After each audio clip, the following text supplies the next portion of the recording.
अगर नहीं भी जानते तो जान लो, ये बिल्कुल जरूरी नहीं है कि दोनों के सत्र एक साथ शुरू हो सकता है लोकसभा का सत्र पहले शुरू हो जाए और बाद में राज्यसभा का, यानी इसका सत्र तो जो है वो पहले शुरू हो जाए। तो जब इसका सत्र शुरू हो गया तो क्या उससे 6 सप्ताह चुने जाएंगे? नहीं, जो सत्र बाद में शुरू होगा, तो मान के चलो राज्यसभा का सत्र जो है वो बाद में शुरू हुआ है, तो जिस तिथि से ये शुरू हुआ है उसके 6 सप्ताह गिने जाएंगे। थम्स अप करके मुझे बताइए, पहले वाले के या दूसरे वाले के, ये काउंट करने हो, याद रखेंगे। अब तो अधिकतम अवधि, अब बहुत सारे दोस्त क्या इसको विकल्प में दे देता है। अब जैसे मैं आपसे पूछ लूं अध्यादेश जारी करने के बाद में वो कितने दिन तक वैलिड रहेगा, न्यूनतम अवधि क्या है? न्यूनतम अवधि, न्यूनतम अवधि आप कहेंगे ऐसा कुछ नहीं। आज राष्ट्रपति साहब ने बनाया उसको, राष्ट्रपति साहब उसको कल वापस ले लें, है ना, आपका अगले दिन वापस ले लें, 10 दिन बाद वापस ले लें, 15 दिन बाद वापस ले लें, ठीक है। तो कम से कम की कोई अवधि नहीं है ये, ठीक है। या 6 महीने तक वो चालू भी रहा आपका, और ऐसा भी हो सकता है कि सदन ने बाद में आकर के उसको खारिज कर दिया, सदन को उसकी वैधता सही नहीं लगी कि भाई राष्ट्रपति साहब ने जो कानून बनाया था वो सही नहीं है। तो बात क्लियर रहेगी। हमेशा अध्यादेश को याद रखें, तो नोट कर लेना, राष्ट्रपति जब चाहें इसको वापस ले सकते हैं, ठीक है। राष्ट्रपति जब चाहें इसको वापस ले सकते हैं। एक, संविधान संशोधन के लिए अध्यादेश जारी नहीं हो सकता। ऐसा नहीं होगा कि संसद की कार्रवाई ना चल रही हो और किसी संविधान संशोधन के लिए राष्ट्रपति साहब अध्यादेश जारी कर दें। संविधान संशोधन के लिए अध्यादेश जारी नहीं होगा, जारी नहीं होगा, क्योंकि उसके लिए तो क्या चाहिए, संसद का विशेष बहुमत चाहिए। Ordinance will not be for constitutional amendment. कोई दिक्कत भाई साहब इतनी बात में? दीदी को, मेरी को, कोई दिक्कत किसी को होनी नहीं चाहिए, बड़ी आसान सी बात थी। क्वेश्चन बहुत बनेंगे यहाँ से। बोलेंगे भैया भैया 6 मंथ 6 सप्ताह को 7 मंथ 2 सप्ताह नहीं कह सकते? देखो 6 वीक गिने जाते हैं, क्योंकि अब 6 वीक का जो प्रावधान हो गया तो 1 महीना क्यों नहीं कह सकते? तो ऐसा हो सकता है वो महीना फरवरी का हो, तो फरवरी हमेशा स्थायी तो होती नहीं, तो इसीलिए उसको 1 महीना नहीं, पूरे दिन दिए गए हैं उसमें। दिन का मतलब है उसमें 42 डेज की बात की गई है। अब 42 डेज को आप 1.5 महीना नहीं कह सकते हैं कभी भी, या आप उनको 1 महीना 2 वीक नहीं कह सकते हैं, क्योंकि ऐसा हो सकता है ना, फरवरी के महीने में क्या है वो चेंज होता है।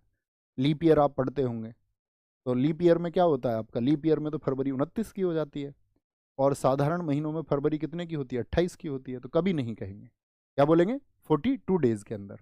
और 42 डेज क्या होगा, ये मैक्सिमम है, वो चाहे 40 दिन में कर लें, उसको 39 में 35 में कर लें। बात क्लियर है, कोई दिक्कत तो नहीं। 40 डेज से कम नहीं, कम का तो मैं आपको बता चुका हूँ रेहान भाई, आप कम तो मुझसे पूछिए मत, मैंने तो अधिकतम बताया। मैंने कहा कम की तो अवधि ही नहीं है, राष्ट्रपति साहब आज कोई एक्ट बनाए कल उसको वापस ले सकते हैं। कम के बारे में मैंने आपको बताया है, शायद आपने सुना नहीं ध्यान से, ठीक है।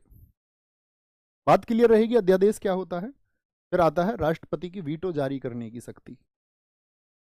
राष्ट्रपति की वीटो, यानी विधेयक के मामले में राष्ट्रपति के पास क्या शक्तियां हैं। राष्ट्रपति की, क्या बोलेंगे इसको, वीटो। वीटो का मतलब होता है निषेधाधिकार, ठीक है, निषेधाधिकार, निषेधाधिकार शक्ति।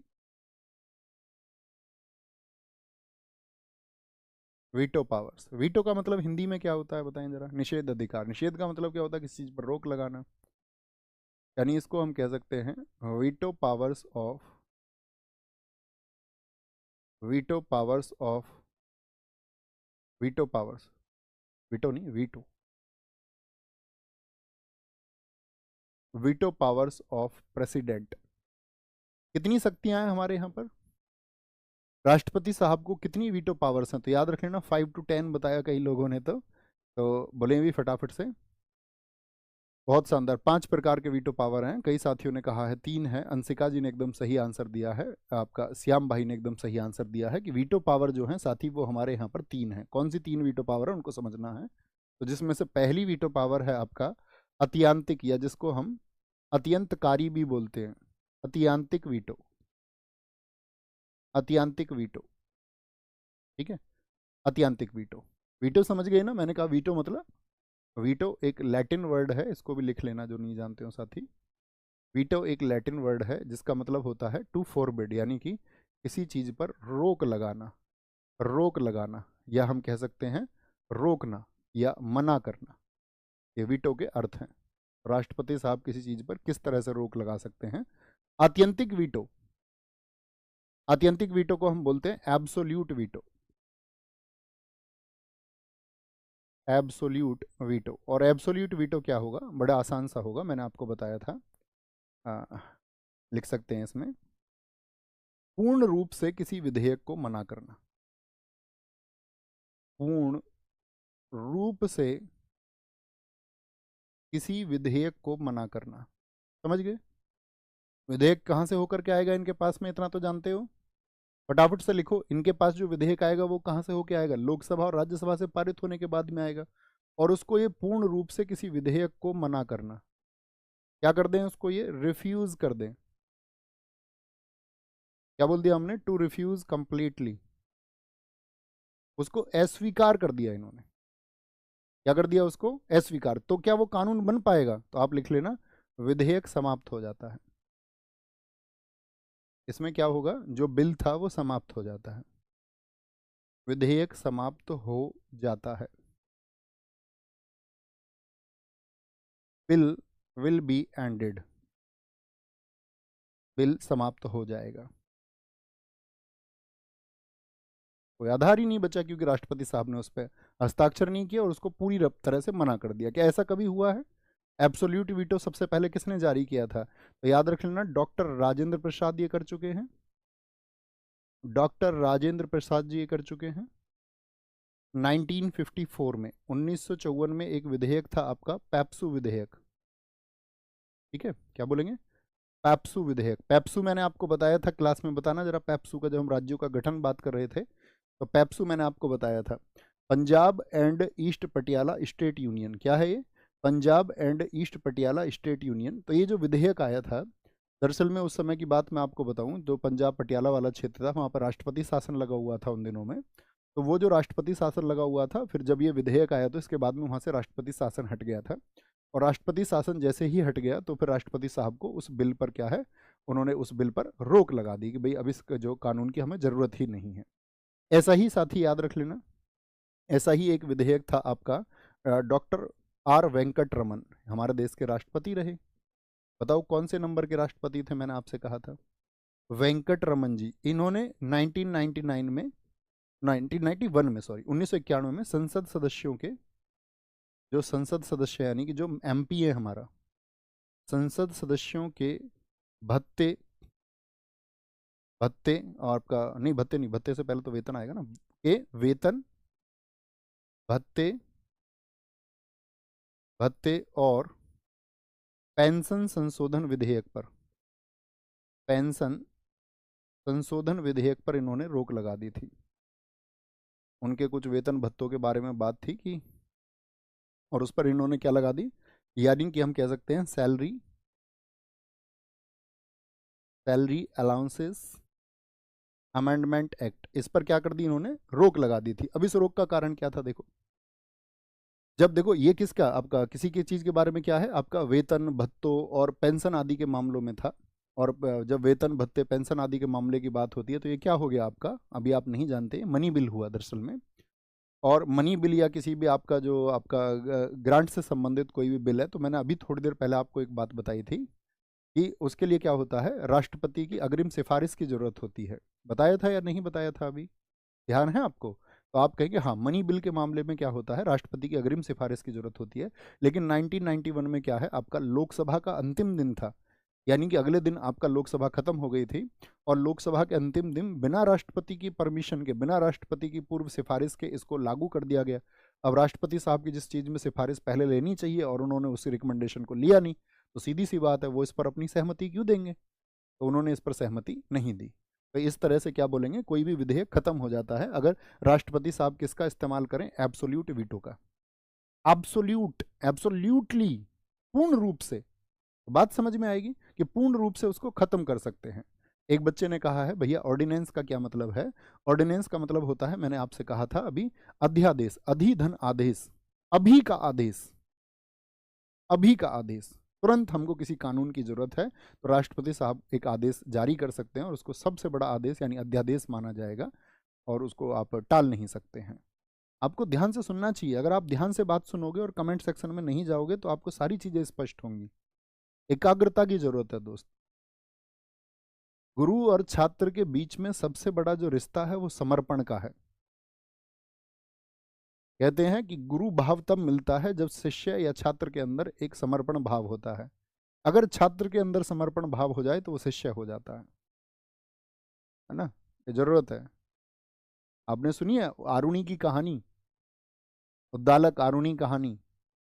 बचपन में पढ़ाई जाती थी हमको। आरुणि उनके शिष्य थे, आश्रम में रहते थे। तो जब उनके धान में पानी जा रहा था, खेत में पानी जा रहा था, तो उन्होंने कहा था कि भाई जो पानी है उसको रोकने के लिए भेजा था अपने शिष्यों को, लेकिन जब कुछ शिष्यों ने प्रयास किया और पानी नहीं रोक पाए तो उसके बाद में आरुणि गए, पूरी रात जल की धारा में लेटे रहे ताकि जो मैड टूट गई थी वो पानी जो है प्रवाह ना हो, उसका वो फसल में अत्यधिक प्रवाह ना हो जिससे नुकसान हो फसल का। तो क्या बोलेंगे, आपका मैड टूट करके बाकी जगह जहाँ पानी की जरूरत थी तो खुद लेटे रहे। जब गुरु ने अपने शिष्य को देखा इस भाव के साथ में, तो उन्होंने कहा कि एक शिष्य के समर्पण से ज्यादा गुरु दक्षिणा कुछ हो नहीं सकती। कोई धन इसकी तुलना नहीं कर सकता, कोई वैभव ऐश्वर्य कोई संपदा इसकी तुलना नहीं कर सकती। अगर समर्पण है तो वही सबसे बड़ी गुरु दक्षिणा है। तो समर्पण का मतलब कक्षा में होता है साथी। आज तो हम बेशक से एक मॉडर्न युग में आ गए हैं, आधुनिक शिक्षा आ गई है और डिजिटल एजुकेशन है, गुरुकुल के ज़माने ख़त्म हो चुके हैं। लेकिन फिर भी मैं चाहूँगा कि कम से कम आप समर्पण का मतलब कि आपसे जो कहा जाए उसका आप पालन करें और ध्यान से सुनें। ये मेरी रिक्वेस्ट है। तो सुनोगे तो दोबारा मुझको भी रिपीट नहीं करना पड़ेगा और जो बच्चा समझ चुका है उसको लगेगा कि क्यों ही अनावश्यक वापस समझाया जा रहा है। यह होता है बस, और कुछ नहीं होता है ना। कोई दिक्कत? तो आत्यंतिक वीटो क्लियर हुआ, आत्यंतिक वीटो क्लियर हुआ। दूसरी वीटो होती है आपका, दूसरी वीटो होती है हमारी विशेषित वीटो।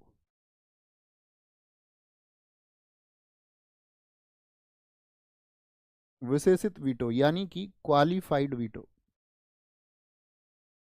Qualified veto. याद रख लेना, यह इंडिया में नहीं है, नोट बना के लिख लेना। यह है भारत में नहीं है, लेकिन इससे क्वेश्चन पूछा जाता है। भारत में नहीं है भैया, भारत में नहीं है तो फिर कहाँ है? यूएसए में ये है आपका, यूनाइटेड स्टेट्स ऑफ अमेरिका में। इसके बारे में छोटी सी बात याद रख लेनी है, फिर से भारत की तुलना हम करेंगे। इसे विशेष बहुमत से निरस्त किया जा सकता है,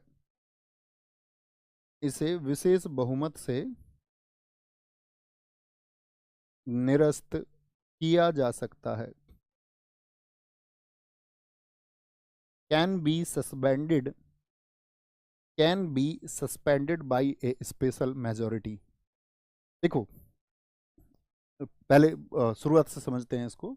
ये तो आप समझ गए, कोई भी बिल जब स्टार्ट करना है तो पहले लोकसभा में पारित होगा या फिर राज्य, यानी कि लोकसभा और राज्यसभा दोनों में पारित होगा। इतनी बात तो समझ चुके अब तक आप? हाँ जी। राष्ट्रपति साहब के पास आया, उन्होंने पूरी तरह से मना कर दिया। अमेरिका में एक प्रावधान है कि वहां के राष्ट्रपति के पास एक क्वालिफाइड वीटो है, भारत में नहीं है।